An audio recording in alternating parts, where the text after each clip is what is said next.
미가서 6장 1절에서 8절까지 말씀 보겠습니다.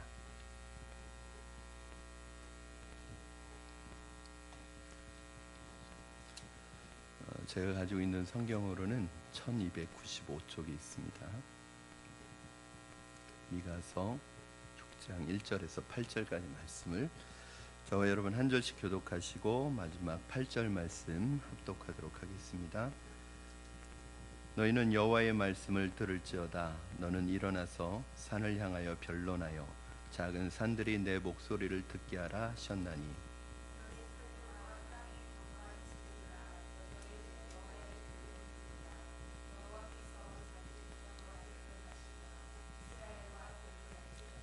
이르시기를 내 백성아 내가 무엇을 내게 행하였으며 무슨 일로 너를 괴롭게 하였느냐 너는 내게 증언하라.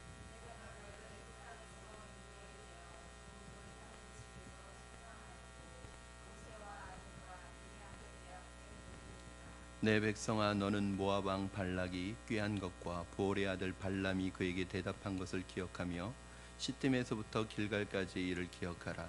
그리하면 나 여호와가 공의롭게 행한 일을 알리라 하실 것이니라.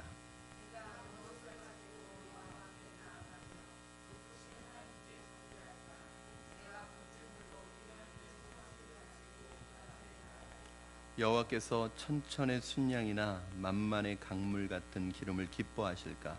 내 허물을 위하여 내 마다들을 내 영혼의 죄로 말미암아 내 몸의 열매를 드릴까? 사람아 주께서 선한 것이 무엇임을 내게 보이셨나니 여호와께서 내게 구하시는 것은 오직 정의를 행하며 인자를 사랑하며 겸손하게 내 하나님과 함께 행하는 것이 아니냐. 아멘. 많이 오는 수요일 밤에 주의 전으로 나오신 여러분을 환영하고 축복합니다. 베트남을 2대0으로 이기고 있습니다. 여러분 궁금해하실 것 같아서 여러분 신데렐라라는 그 우리에게 잘 알려진 동화에 보면 왕자가 이제 그 구두를 남겨놓고 간 이 신데렐라를 찾기 위해서 온 마을을 다 돌아다닙니다. 구두를 가지고 그 여인이 신데렐라가 벗어놓고 온 구두를 가지고 온 마을을 이 마을 저 마을 다니면서 이 여인 저 여인의 발을 다 맞춰옵니다. 이 발이 맞는 여인이 나오지를 않는 거예요. 그런데도 그렇게 많은 사람을 만나고 결국은 못 찾는데도 이 왕자가 그것을 결코 포기하지 않습니다. 이 왕자의 그런 모습이나 행동을 보면 우리가 이 왕자가 정말 간절히 원하는 것이 무엇인지 알 수 있어요. 이 왕자가 원하는 건 무엇일까요? 신데렐라 그 자신과 춤을 추다가 이 구두를 벗어놓고 간 그 여인을 찾는 것을 간절히 원하고 있는 거예요. 한 아이의 돌잔치에서 돌잡이 순서에서 아이 앞으로 자꾸 돈을 내미는 엄마의 모습을 본 적이 있습니다. 이 돌잡이가 여러 가지 있는데 돌잡이 용품이 여러 가지 있는데 이미 돈이 그 아이 앞에 제일 가까이 있었어요. 그런데도 이 엄마가 계속 그 돈을 미는 거예요, 아이 앞으로. 그리고 그 돈에 관심을 보이도록 계속 노력을 하는 거예요. 그 엄마의 모습을 보면 이 엄마가 이 아이에게 간절히 원하는 게 무엇인지 알 수 있어요. 내 아이가 부자가 됐으면 좋겠다 하는 그 엄마의 마음이 있다는 걸 간절히 알 수 있습니다. 한 사람의 행동을 보면 그 사람이 지금 무엇을 간절히 원하고 있는지 알 수 있습니다. 하나님도 역시 마찬가지입니다. 하나님께서 우리에게 행하시는 행동을 보면 하나님이 하시는 일을 보면 하나님께서 우리에게 뭘 간절히 원하시는지 우리가 알 수 있습니다. 그래서 오늘 미가서 여러분이 읽으신 본문에는 미가 선지자를 통해서 하나님께서 우리에게 행하신 이스라엘 백성들에게 행하신 일들을 선포하고 있어요. 하신 일을 기억하라고 자꾸 얘기하고 계세요. 그건 뭐냐면 그 일을 하신 하나님의 마음이 무엇인지를 알으라는 거거든요. 그래서 하신 일들을 계속 선포하고 있습니다. 이건 뭐냐면 내가 이 일을 했다는 것은 그것을 내가 간절히 원한다는 거죠. 그래서 오늘 본문 말씀을 통해서 하나님이 우리에게 요구하시고 간절히 원하시는 것이 무엇인지 한번 여러분과 함께 살펴보기를 원합니다. 그래서 오늘 설교의 제목을 하나님의 간절한 요구 그렇게 지어봤습니다. 하나님께서 오늘 뭐 여러 가지가 있겠지만 오늘 본문에서 이스라엘 백성들에게 간절히 원하시고 우리에게 간절히 원하시는 건 무엇일까요? 하나님은 바로 우리를 구원하길 원하신다는 것을 알 수 있습니다. 우리 4절 말씀 그럼 같이 한번 읽겠습니다. 4절 시작. 내가 너를 애굽 땅에서 인도해 내어 종노릇하는 집에서 속량하였고 모세와 아론과 미리암을 내 앞에 보내었느니라. 하나님께서 미가 입을 통해 자신이 행하신 일 중에서 처음으로 언급하고 계시는 일은 바로 종노릇하던 애굽에서 너희를 구원해서 속량한 것을 너희가 기억하라고 말씀하시고 계십니다. 애굽에 있는 이스라엘 민족에게 모세를 보내십니다. 아론을 보내십니다. 미리암을 보내십니다. 그래서 그 민족으로부터 애굽으로부터 이스라엘 백성들을 건져 오시는데 결코 쉬운 일이 아니었습니다. 이 바로와의 대결이 있었는데 이 모세와 바로와의 대결을 통해서 10가지 이적을 통해서 결국 바로의 마음을 꺾어버리고 개구리가 온 땅에 가득하게 하고 또 여러 가지 질병을 통해서 또 나중엔 그 땅이 빛을 잃게 만드시고 장자까지 죽게 하시면서 하나님께서는 그 이스라엘 백성들을 이렇게 건져내셨어요. 그걸 보면 하나님께서 이토록 간절한 이 행동을 보시면 하나님이 이스라엘 백성들이 구원받기를 원하시는 것을 우리가 알 수 있습니다. 구약에는 사실은 이 이스라엘이 출애굽하는 것은 단순한 해방 정도는 아닙니다. 그 당시 이스라엘 백성들에게는 해방의 기쁨을 맛보는 것이었지만 이거는 신약에 와서 계속해서 이것이 반복돼서 나와요. 왜냐하면 항상 이스라엘이 출애굽 사건은 우리의 구원 사건과 연결이 돼요. 그리고 이스라엘이 홍해를 걷는 건 세례와 연결시키고, 그리고 이스라엘의 광야의 과정은 우리 이 세상에서 구원받고 난 이후의 삶을 얘기하고, 가나안 땅에 들어가는 것을 영원한 하나님 나라에 들어가는 이 모형론적으로 많이 언급을 해요.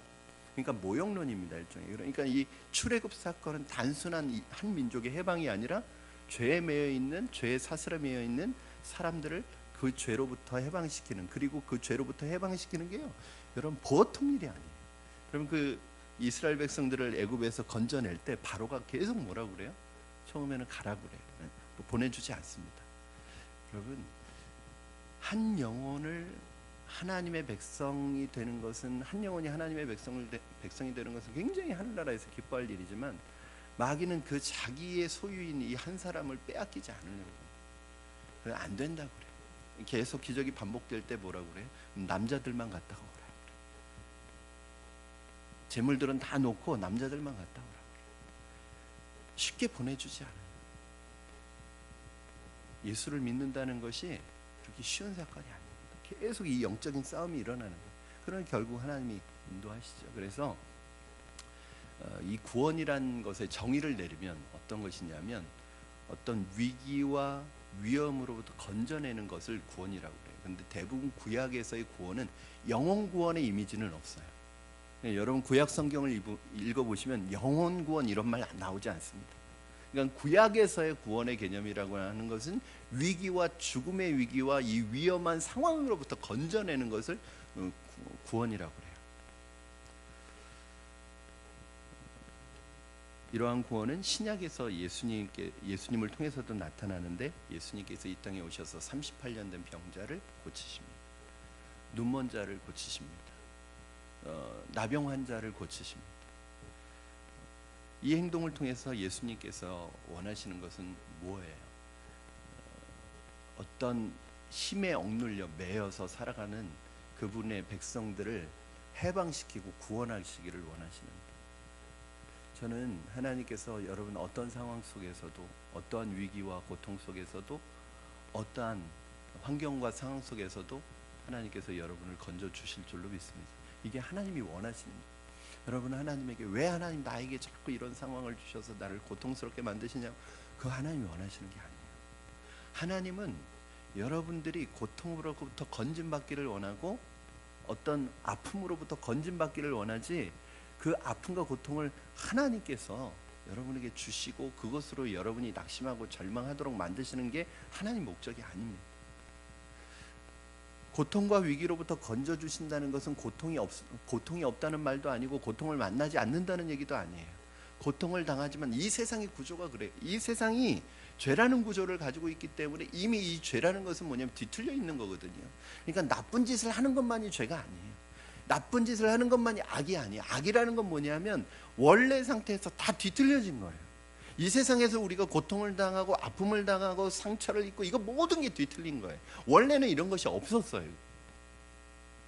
하나님은 그 뒤틀린 것에서 우리를 해방시키기를 원하시는 거예요. 여러분, 저는 여러분의 아픔과 슬픔과 고통을 하나님이 외면하시지 않고 여러분 그곳에서 건져주시기를 원하시는 이 하나님의 마음이 있다는 것을 인정하시기를 바랍니다. 그런데 문제는 하나님께서 단순히 우리의 병과 질병과 고통으로부터 건져주는 게 목적이 아니라는 거예요. 구원이라는 것을 보니까 여러분 혹시 기억나세요? 새가족반에서 삶과 구원자 예수님에서 구원을 어떻게 정의하죠? 뭐라고 말하죠? 어둠과 흑암에서 건지시고, 자, 이게 구원이에요. 건져주시는 거. 근데 여기서 끝나지 않는다고요. 어떻게 해요? 그의 아들의 나라로 옮기시니라. 이게 구원이란 말이에요. 그러니까 하나님께서 우리를 질병과 고통과 아픔과 이 모든 세상의 그 아픔으로부터 고통으로부터 건져주시는 것인 구원의 절반이에요. 거기에서 끝나면은 안 돼요. 그건 온전한 구원이 아닌 거예요.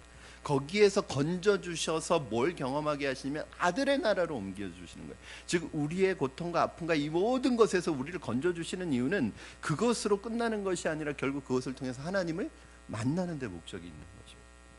예수님을 만나고 예수님을 고백하고 정말 주님이 원하시는 궁극적인 구원은 뭐예요? 우리의 영혼이 구원받는 거예요. 여러분 기억하시는 것처럼 나병 환자 10명이 예수님께 왔다가 치유받고 돌아갑니다. 그렇죠? 그러나 돌아가는 길에 자신들의 병이 나았음을 알고 기뻐하며 9명은 집으로 돌아가고 1명 사마리아 사람만 주님께 와서 감사해요. 그때 예수님께서 뭐라고 그러죠?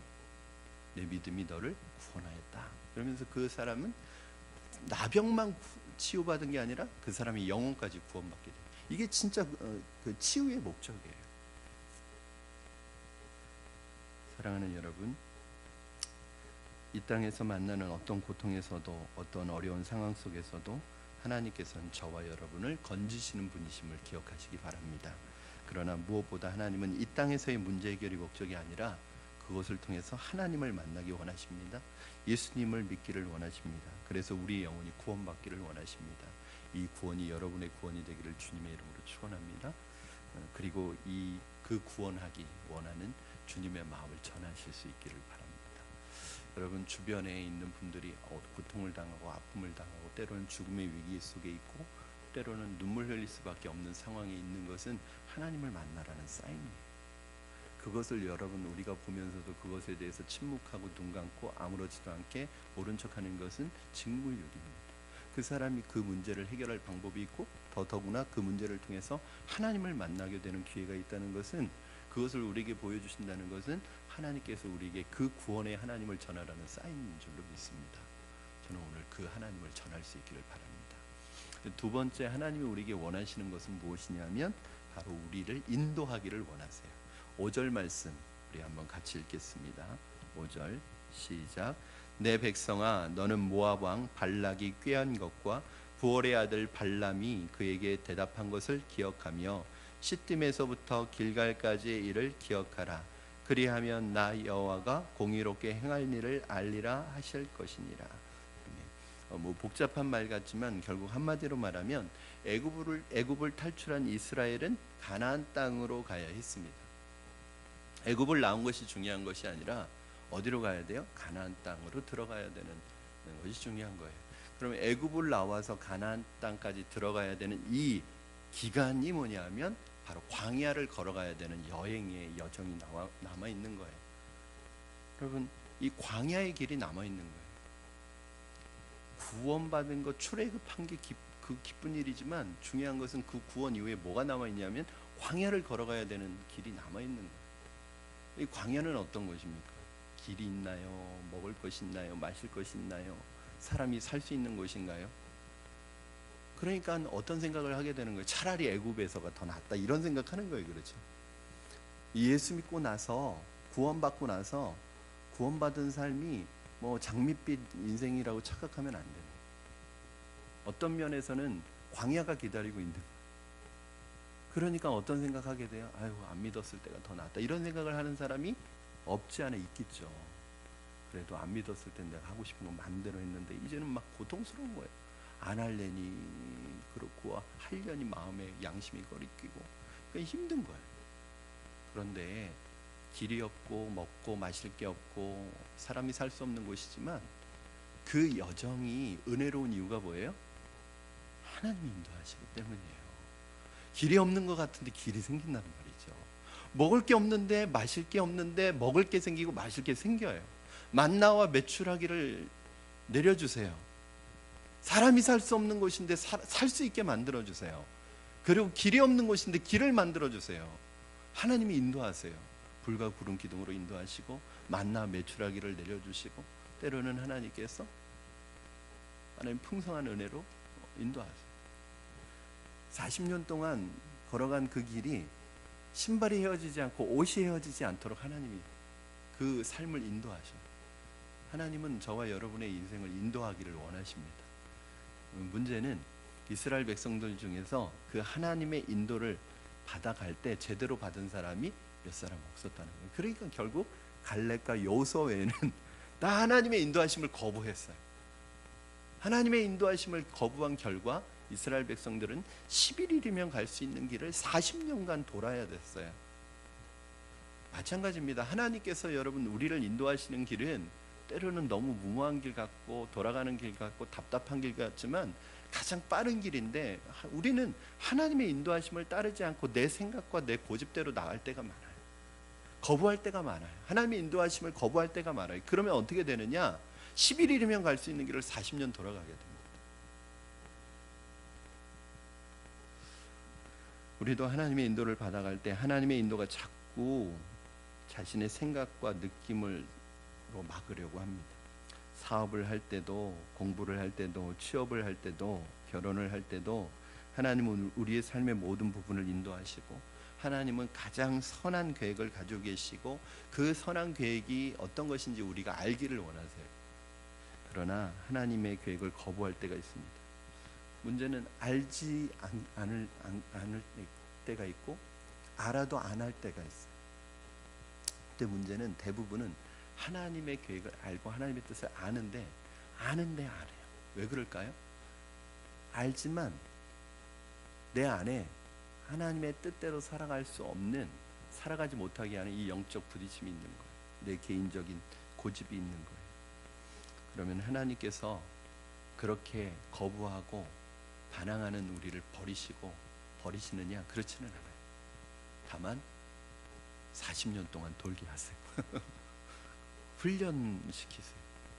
그래서 결국은 들어가게 하시지만 이 40년이라는 시간이, 물론 그렇게 생각할 수도 있어요. 이 40년이라는 시간이 나에겐 축복의 시간이었다. 당연하죠. 그러나 하나님께서는 하나님의 길을 더 먼저 이루어 가실 수 있습니다. 우리가 순종하면. 이 40년의 시간을 돌아보고 나면 은혜라는 말도 하지만 굉장히 그 삶이 고통스럽다고 고백할 수 있어요. 중요한 것은 40년을 꼭 돌아야 되는 건 아니에요. 만약에 우리가 믿음으로 잘 준비되어져서 하나님이 우리를 인도하신 그 걸음에 순종하며 예스하면서 하나님 앞에 나갈 수 있다면 하나님께서는 우리에게 그 40년만큼 더 많은 일들과 은혜들로 우리의 하나님의 일들을 이루어 가실 거예요. 사랑하는 여러분, 하나님의 인도하심에 거부하지 마시고 믿음으로 순종하시면 길이 열릴 줄로 믿습니다. 오늘날 우리에게 하나님께서 불기둥 구름기둥으로 인도하시지는 않지만 여전히 인도하고 계십니다. 어떻게 인도하시죠? 여러분, 구약의 불기둥과 구름기둥은 뭘까요? 어떤 걸 나타내는 걸까요? 상징적으로 신약의 성령님을 나타내는 것이죠. 요한복음 18장 13절 말씀에 진리의 성령이 오시면 그가 너희를 모든 진리 가운데로 인도하시리니, 이렇게 말씀하고 계세요. 여러분, 성령님께서 우리의 삶을 인도하십니다. 여전히 연약한 우리를 아시고 부족한 우리를 아시고 한 걸음 한 걸음 성령님의 인도를 통해서 천국까지 오도록 하기 위해서 성령님을 보내주셨는데, 이 성령님이 우리를 인도하시는 방법이 뭐예요? 오늘 아까 제가 요한복음 18장 13절에 보니까 진리의 성령이, 이 중요해요. 성령이 어떤 성령이에요? 진리의 성령이 오셔서 어디로 인도하세요? 우리를 진리 가운데로 인도하신다는 거예요. 그러니까 성령님이 오셔서 어떻게 우리를 인도하세요? 말씀을 통해서 인도하세요. 말씀을 통해서. 사랑하는 여러분, 오늘 성령은 우리 안에 말씀 속에서 말씀을 생각나게 하시고 말씀을 기억하게 하시고 말씀 속에서 길을 발견하게 하심으로써 우리를 인도하십니다. 하루하루 하나님의 말씀의 인도를 성령 안에서 받아가시기를 바랍니다. 그 안에 다 있어요. 거기에 지혜도 있어요. 거기에 길도 있어요. 모든 방법이 있습니다. 모든 길이 있습니다. 하나님께서 우리에게 정말 좋은 길, 좋은 선한 길을 가르쳐 주셨어요. 목적지까지 갈 수 있는 가장 빠른 길이라는 말은 하고 싶지 않아요. 가장 좋은 길을, 지도를 통해서 이미 그 지도를 우리에게 주셨어요. 그런데 이 지도 덮어놓고 내 감으로 찾아가는 사람이 너무 많아요. 그리고 거기까지 갔다 여기가 아닌가 보다 그러고 다시 내려와서 또 반대로 올라갔다 또 여기가 아닌가. 여러분, 평생 감으로 사는 사람이 있어요. 왜요? 왜 그렇게 살죠? 하나님은 이미 우리에게 길을 주셨는데. 저는 여러분 말씀 안에서 여러분 하루하루 인도함을 받기를 바랍니다. 여러분, 이게 무서운 거예요. 그러니까 하루하루 어떤 한 번에 딱 어떤 기적 같은 인도를 받는 게 아니라 매일매일의 삶 속에서 하나님과 교제하고 하나님과 말씀 속에서 인도를 받아가는 사람의 인생은요, 한 번 발 헛디뎠다고 무너지지 않아요. 그럼 그 내공이라는 것이 그렇게 우리를 만들지 않습니다. 매일매일 하루하루 하나님의 인도를 받아가는 삶이 저는 여러분에게 날마다 경험되어지기를 주님의 이름으로 축원합니다. 왜요? 하나님 우리에게 그렇게 원하시는 거예요. 내 인도를 받아라. 이게 참, 만약에 아이들이 내가 이렇게 인도하는데, 가이드를 하는데 안 따라오면 그것처럼 속상한 일이 없어요. 그러면 때로는 그냥 알았어, 한번 네 생각대로 해봐. 그럴 때가 있어요. 그만큼 돌아갔다 다시 오겠지만, 만약에 인도를 받아간다면 정말 가장 좋은 시간에, 가장 좋은 타이밍에, 가장 최선의 최고의 것을 누릴 수 있는데 그것을 놓치는 분들이 너무나 많습니다. 사랑하는 여러분, 저는 여러분이 하나님의 인도에 민감하기를 바랍니다. 감으로 살지 마시고 홍시로 살지 마시고 말씀으로 사시기 바랍니다. 이것만큼 확실한 게 없잖아요. 여러분, 왜 하나님이 우리에게 말씀을 주셨겠어요? 그리고 왜 이 말씀을 이해할 수 있는 성령을 보내주셨겠어요? 감으로 살지 말라고, 느낌으로 살지 말라고. 여러분, 이 성경이 없었을 때는 뭘로 살았어요? 사람들이 감으로 살았다고요. 그렇죠. 꿈을 통해서 계시하시고, 환상을 통해서 계시하시고, 이상한 어떤 현상을 통해서 계시고. 근데 그걸 받는 사람들이 다 성경에 보면 그것을 제대로 받는 사람들도 있지만 잘못 받는 사람들도 굉장히 많거든요. 이건 거짓 선지자들이 난무하잖아요. 그래서 이 말씀, 기록된 말씀을 우리에게 주신 거예요. 왜? 감으로 살지 말라. 그런데 우리는 이제 구약에 있는 그런 현상들을 보면서 여전히 말씀은 인도를 안 받고 감으로 자꾸 인도를 받으려고 해요. 그럼 잘못될 수 있습니다. 잘못될 수 있는 여지가 있는 것에 왜 손을 대요? 확실한 것이 있는데, 그것이 하나님의 말씀입니다. 물론 오늘날도 하나님은 꿈을 통해서 말씀하실 수 있어요. 워낙 급하시면. 어떤 신비스러운 사건을 통해서 왜 하나님이 그거 못 일으키셔서가 아니라 일으키실 수 있죠. 그러나 오늘날 하나님의 말씀보다 더 확실한 계시는 없고, 하나님의 말씀이 이루어지는 것보다 더 놀라운 기적은 없는 거예요. 근데 문제는 하나님의 인도를 받기 원하는 사람들조차도 말씀의 인도를 받지 않는다는 것이 가장 큰 문제입니다. 오늘 저는 여러분이 하나님의 말씀의 인도를 예민하게, 민감하게 한 걸음 한 걸음 받아가시기를 주님의 이름으로 축원합니다. 마지막으로 하나님께서 우리에게 원하시는 것이 무엇인가? 사실은 아마 여기에 포인트를 두고 있는 것 같아요. 오늘 미가 선지자의 말씀은. 왜냐하면 하나님의 말씀이 여기서 아주 액센트가 강하게 나타나요. 마지막으로 하나님께서 우리가 하나님과 함께 행하기를 원하십니다. 자, 8절 말씀 우리 같이 읽겠습니다. 시작. 사람아, 주께서 선한 것이 무엇임을 내게 보이셨나니 여호와께서 내게 구하시는 것은 오직 정의를 행하며 인자를 사랑하며 겸손하게 내 하나님과 함께 행하는 것이 아니냐. 여기 이렇게 나와 있죠. 앞에서는 내가 무슨 일을 했다만 말씀하셨는데 여기에서는 내가 구하는 것이, 내가 요구하시는, 내가 너희에게 요구하는 게 뭔지 아느냐? 내가 너희에게 원하는 게 뭔지 아느냐? 그게 뭐라는 거예요?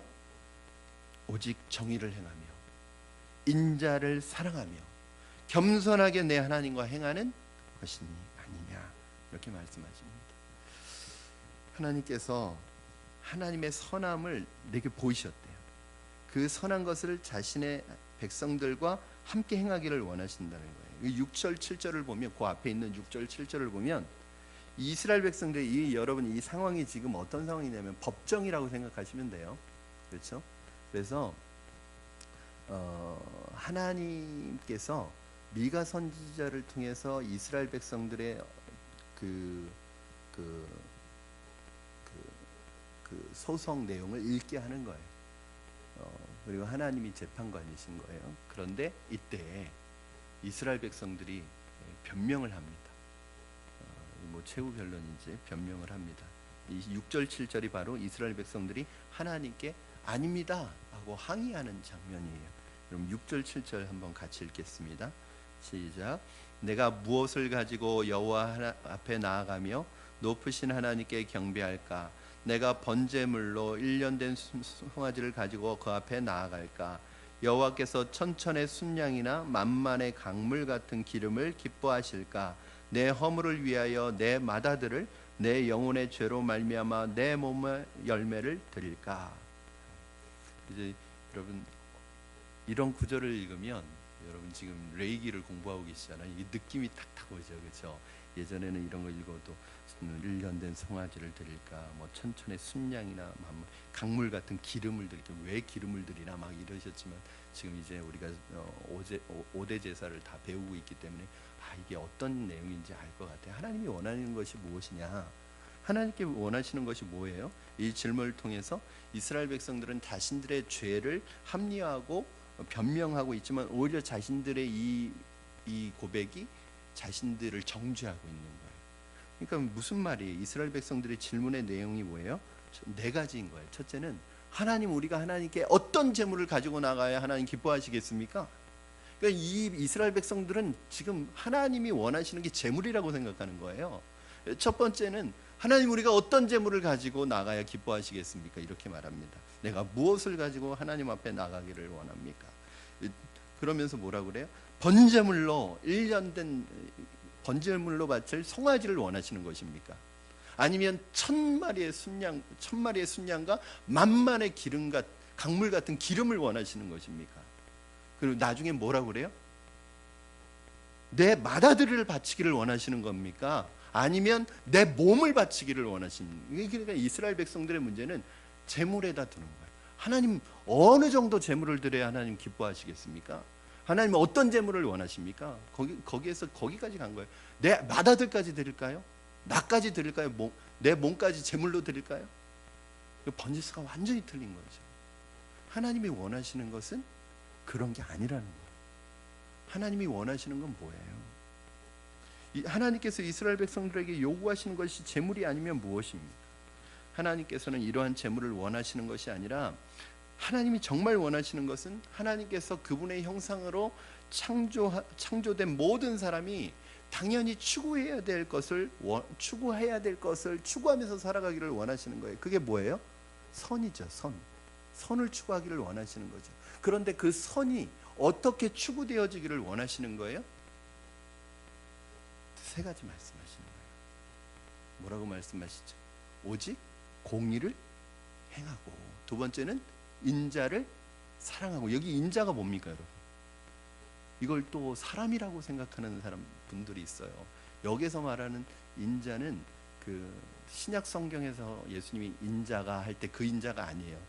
인자가 오면 그런 인자가 아니라 인자 자비 그런 뜻이에요.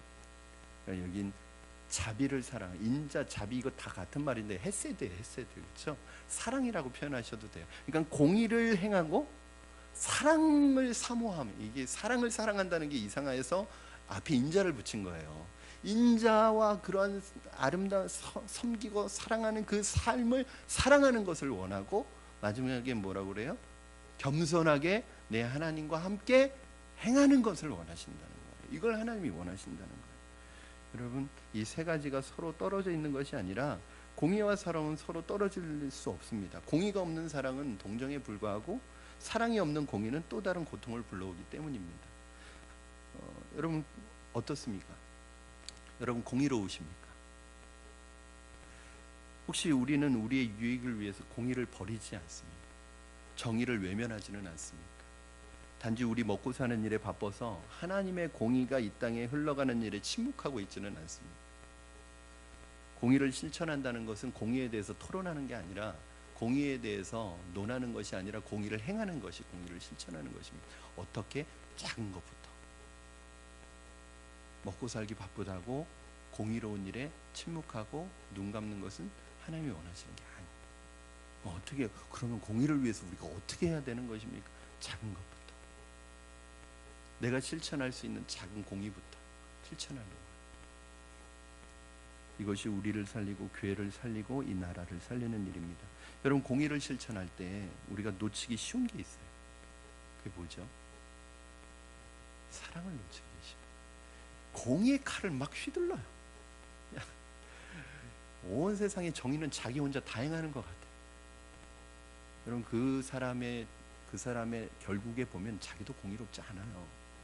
그런데 온갖 정의는 자기 혼자 다 하는 것처럼 막 공의의 칼을 휘둘려서 다 사람들을 죽여요. 뭐가 없는 거예요? 사랑이 없는 거죠. 근데 그게 이상해요. 공의로워지면 사랑을 잃어버리기가 쉬워요. 이걸 잃어버리면 사실은 공의로운 게 의미가 없어져요. 하나님은 공의로우시지만 뭘 잃지 않으세요? 사랑을 잃지 않으셔요. 결코. 사랑 때문에 공의로우신 거거든요. 근데 우리는 사랑 때문에 공의로운 게 아니라 내 승질 때문에 공의로울 때가 있고 내 감정 때문에 공의로울 때가 있고 내 생각 때문에 공의로울 때가 있어요. 그리고 나중에 뒷감당이 안 되는 거예요. 여러분 우리 흔한 말로 그런 말 있잖아요. 죄는 미워하되 죄인은 미워하지 말자. 그게 무슨 말이에요? 쉽게 말하면 공의롭지만 사랑을 잃지는 말자는 거 아니에요. 여러분 저는 우리가 이걸 놓치면 안 돼요. 우리가 동성애를 반대하는 것이지 동성애자를 미워하고 그들을 정죄하면 안 됩니다. 그렇죠? 그러나 이게 쉽지 않아요. 그렇지? 동성애라는 그 죄를 미워하는 마음으로 시작하자면 나중에 동성애자들이 미운 거예요. 싫은 거예요. 짐승 같은 거예요. 막 그 사람들 비난하고 정죄해요. 그럼 그 문제는 해결이 안 돼요. 근데 이 마음이 참 어려워요. 그렇죠? 저도 그래요. 동성애가 미워요. 왜냐하면 그건 죄니까 죄를 미워요. 그런데 어느덧 나도 모르게 시간이 지나면 사람들이 미워. 그 일을 막 앞에서 선동하고 주장하는 사람들이 미워. 벼락 맞았으면 좋겠고 막 그런 생각이 막 그 집회하다가 벼락 맞았으면 좋겠고 막 그래서 하나님이 막 무서운 걸 좀 알았으면 좋겠고 막 그런 생각이 드는. 그래서 삶 속에 사랑과 공의를 실천하고 쉽지 않기 때문에 이 균형을 유지하는 가장 탁월한 방법이 뭐냐? 바로 하나님과 동행하는 것입니다. 하나님과 함께하는 것입니다. 여러분 주님께서 이 땅에 오신 이유가 뭐예요? 이건 뭐 여러 가지 이유, 뭐 또 한 가지지만 여러 가지 방법으로 얘기할 수 있어요. 우리의 죄를 위해서 이 땅에 오셨습니다. 이거 다 아는 거죠. 그런데 저는 이걸 이렇게 설명하고 싶어요. 우리 안에 있는 사랑과 정의의 딜레마를 해결하기 위해서 오셨죠. 그렇죠? 사랑과 이 정의, 공의와 이 사랑이 이게 딜레마잖아요. 그렇죠? 이게 진짜 딜레마인 거예요. 하나님께서 보실 때 공의대로 심판하자니 하나님의 사랑의 속성이 채워지지 않고, 사랑만 하자니 또 공의가 이루어지지 않으니까 이 사랑과 죄에 대한 사랑과 공의에 대한 딜레마를 해결하기 위해서 오신 분이 예수님이고, 그 사랑과 공의의 딜레마를 해결한 것이 뭐냐면 십자가니, 그 십자가는 하나님의 지혜의 결정체라고 제가 말씀드리잖아요. 예수님이 이 땅에 오신 것은 바로 죄에 대한 사랑과 공의의 딜레마를 해결하기 위해서 오신 거예요. 그렇다면 결국 이 땅에서 공의를 실천하면서도 인자를 사랑하고 서로 섬기기 위해서는 뭐가 필요하냐면 예수님이 우리 안에 오셔서 예수님과 연합돼야 돼요. 예수님과 하나가 돼야 돼요. 저는 요한복음 15장 5절은 우리 모든 신앙생활의 그냥 키라고 생각해요. 신앙생활의 키, 목회의 키, 여러분 신앙생활의 키. 저는 뭐 성경에 수천 구절이 있지만 여러분 인생을 지탱해 줄 수 있는 한 구절만 있어도 여러분 결코 우리가 무너지지 않죠.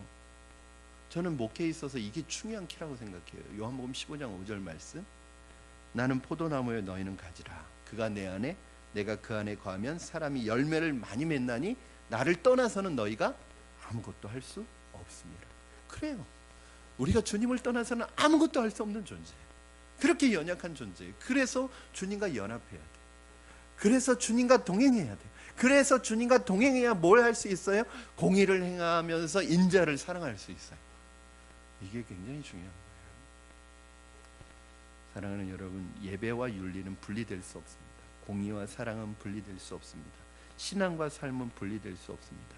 하나님께서 원하시는 것은 하나님과 함께 동행하는 것입니다. 우리가 하는 모든 것은 바로 이것을 위한 것이 아니겠습니까? 여러분, 예배하고 훈련받고 기도하고 또 봉사하고 사역하고, 이거 모든 이걸 통해서 결국 우리 뭐 하려는 거예요? 하나님과 동행하고 하나님과 가까이 있기를 원하는 하나의 방편인 거잖아요.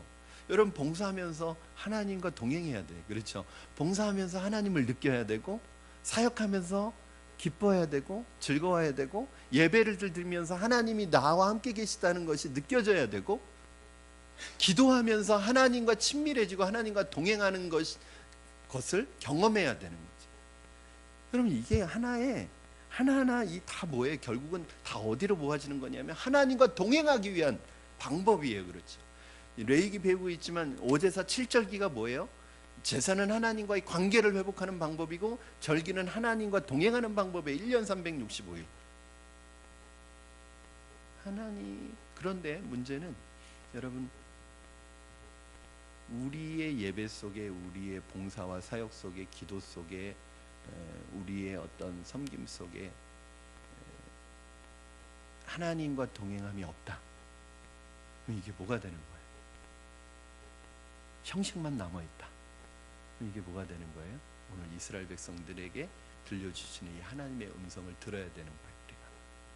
우리 8절 말씀 한번 다시 읽겠습니다. 여러분, 이것이 오늘 우리를 보시면서, 한국교회를 보시면서 주님께서 오늘 우리 이스라엘 백성들에게 하신 말씀을 우리에게 들려주고 싶으실 것이라는 생각이 들어요. 하나님이 우리에게 간절히 원하시는 말씀, 우리 8절 다시 한번 읽겠습니다. 시작. 사람아, 주께서 선한 것이 무엇임을 내게 보이셨나니 여호와께서 내게 구하시는 것은 오직 정의를 행하며 인자를 사랑하며 겸손하게 내 하나님과 함께 행하는 것이 아니냐. 하나님께서 우리에게 원하시는 것은, 이 서두를 들었을 때 왠지 부담감이 밀려와요. 내가 뭔가를 해야 될 것 같고, 내가 그 말을 듣기에 주저. 그러니까 이 설교를 할 때, 준비할 때 제목 정하는데 굉장히 어려워요. 어떤 분들은 제목만 듣고 안 나오시는 분들도 계셔요. 제목이 부담스러워. 여러분, 하나님이 우리에게 원하시는 것은 이것이 부담이 될 수도 있지만, 하나님께서는 우리가 죽음에서 생명으로 옮겨지길 원하시고, 예수 그리스도께서 우리를 위해 죽으시고 부활하심으로써 보내신 성령을 통해서 우리를 끝까지 천국으로 인도하기를 원하시고, 그리고 우리가 이 땅에 사는 동안 영원히 하나님과 함께 동행하는 삶을 살아서 오직 공의를 행하고 인자를 사랑하는 균형 잡힌 믿음의 삶을 살기를 원하시고, 문제는 이 모든 것이, 우리에게 원하시는 이 모든 것이 단순히 부담이 아니라 하나님의 은혜로운 삶을 100%, 100%라는 말밖에 없습니다. 1000% 누릴 수 있는 방법이라는 사실을 여러분 기억하시기 바랍니다. 그러니까 우리가 자녀들에게 원하는 건 뭐예요? 자녀들을 괴롭히기 위해서 원하는 게 아니라 자녀들이 행복해지기 위해서 원하는 거예요. 하나님이 우리에게 원하시는 것은 우리가 그것에 하나님이 원하시는 것을 것 때문에 부담을 가지고 무너지기를 원해서 원하시는 것이 아니라 우리의 인생이 하나님 안에서 최고의 인생을 누리게 하기를 위해서 원하시는 거예요. 마귀가 우리에게 원하는 건 뭐예요? 마귀가 원하는 거는 우리를 죽이기 위해서 원하는 거예요. 악한 자들이 원하는 건 뭐예요? 우리를 나락으로 떨어뜨리기 위해서 원하는 거예요. 그러나 여러분, 그래서 항상 그런 말씀이 있잖아요. 하나님이 하시는 말씀의 내용을 보지 말고 하나님 그 말씀을 하시는 분이 누구인가를 봐라. 하나님의 말씀이 때로는 부담스러워도 이거는 이해가 되지 않아도 이해가 되지 않는데요, 이거 부담스러운데 이렇게 말하지 말고 그것을 말씀하시는 분이 하나님이라면 할 수 있습니다. 제 기도의 제목처럼 하나님, 내가 감당할 만한 일을 주는 것이 아니라 주신 사명 감당할 수 있는 힘을 주세요. 그러니까 그것을 우리에게 주시는 이 내용이 뭔지 중요하잖아요. 저는 사실은 이 내용이 뭔지 중요한 것보다 더 중요한 것은 그것을 우리에게 주시는 분이 하나님이시고, 하나님은 어떤 분이세요?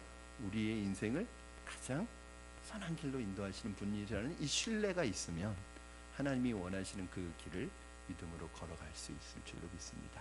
오늘 저와 여러분에게 하나님이 원하시는 것을 기쁨으로 이루어드림으로 말미암아 하나님의 마음을 시원하게 해드리는 주의 백성들이 다 되시기를 주님의 이름으로 축원합니다. 기도하겠습니다. 우리 이 시간에 같이 주신 말씀 붙들고 기도하시겠습니다. 오늘 본문에서는 세 가지 하나님이 원하시는 것을 말씀드렸습니다. 하나님은 우리를 구원하기를 원하시고 우리를 인도하기를 원하시고 오늘 하나님과 함께 행하기를 원하십니다.